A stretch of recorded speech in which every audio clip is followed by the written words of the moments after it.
The Dream of Equality, The Life of Martin Luther King Jr. Chapter 1, The Seeds of a Dream. Born on January 15, 1929, in Atlanta, Georgia, Martin Luther King Jr. was raised in a family steeped in the tradition of the African American Baptist Church. His father, Martin Luther King Sr., was a prominent minister who instilled in him a strong sense of justice and the power of spoken words. His mother, Alberta Williams King, nurtured his compassionate side and encouraged his intellectual curiosity. From a young age, Martin was exposed to the harsh realities of the Jim Crow South. He experienced segregation firsthand, from drinking from designated water fountains to witnessing the blatant injustices meted out to Black Americans. These early experiences planted the seeds of discontent and the desire for change. He excelled academically, skipping grades in high school and entering Morehouse College at the age of 15 under a special wartime program intended to boost enrollment. At Morehouse, under the mentorship of President Benjamin E. Mays, Martin embraced his own calling to the ministry, seeing it as a means to effect change. He pursued theological studies at Crozer Theological Seminary in Pennsylvania, graduating as valedictorian. His academic journey continued at Boston University, where he delved deeper into the doctrines of nonviolent protest, influenced by the teachings of Mahatma Gandhi. It was also in Boston where he met Coretta Scott, a young singer from Alabama who was studying at the New England Conservatory of Music. They married in 1953, forming a partnership that would be fundamental to both his life and the civil rights movement. Chapter 2, The Montgomery Bus Boycott. The spark that ignited King's activism came on December 1, 1955, when Rosa Parks refused to give up her seat on a Montgomery bus. King, then a young pastor at the Dexter Avenue Baptist Church, was appointed as the spokesman for the Montgomery Improvement Association, the organization that led the boycott of the city's buses. The Montgomery bus boycott lasted over a year and showcased the potential of sustained, peaceful protests to garner national attention and achieve significant judicial victories. The Supreme Court ultimately declared segregated seating on public buses unconstitutional. During the boycott, King's house was bombed, and he was arrested, which only strengthened his resolve and commitment to nonviolent resistance. This period also marked the beginning of his collaboration with other civil rights leaders, forming a network that would lead future initiatives.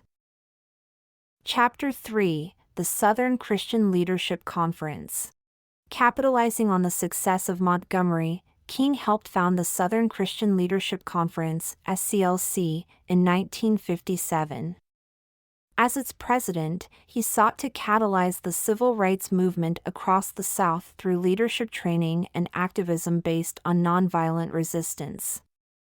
Under his guidance, the SCLC tackled inequality with a series of campaigns, including the Albany Movement and the Birmingham Campaign, which confronted segregation through widespread protests and demonstrations. These campaigns were met with harsh resistance from segregationists and often violent responses from local law enforcement. However, the national outcry at images of brutal police force used against peaceful protesters, including children, brought unprecedented attention to the movement. This period was crucial in galvanizing public and political support for civil rights legislation. King's commitment to nonviolence was tested but remained unwavering, shaping his ethos and approach to social justice. Chapter 4, The March on Washington and Beyond. The pinnacle of King's activism came with the March on Washington for Jobs and Freedom in August 1963. Standing before a crowd of over 250,000 at the Lincoln Memorial, King delivered his iconic "I Have a Dream" speech, in which he spoke of an America where children will not be judged by the color of their skin but by the content of their character. The speech epitomized King's vision and eloquence and is often credited with helping to pass the Civil Rights Act of 1964. However, King's vision extended beyond just racial equality. He became increasingly concerned with issues of economic injustice and the Vietnam War. His stance against the war alienated some allies in the government and the civil rights movement but demonstrated his commitment to justice in all forms. He organized the Poor People's Campaign, aimed at addressing economic inequalities through direct action. Chapter 5: Legacy and Assassination. King's life was tragically cut short on April 4, 1968, when he was assassinated in Memphis, Tennessee, where he had gone to support striking sanitation workers. His death sparked riots and mourning across the nation, but also a renewed commitment to his ideals. In the aftermath, the Civil Rights Act of 1968, also known as the Fair Housing Act, was passed, marking another legislative victory toward his dream. Martin Luther King Jr.'s legacy transcends his role as a leader of the American civil rights movement. The global impact of his advocacy for nonviolence and justice continues to inspire movements for democracy and human rights around the world. Recognized globally as a symbol of freedom and peace, he posthumously received the Presidential Medal of Freedom and a Congressional Gold Medal. Each year, Martin Luther King Jr. Day is celebrated in the U.S., not only to honor his legacy but also to encourage ongoing commitment to fulfilling his dream of equality and justice for all.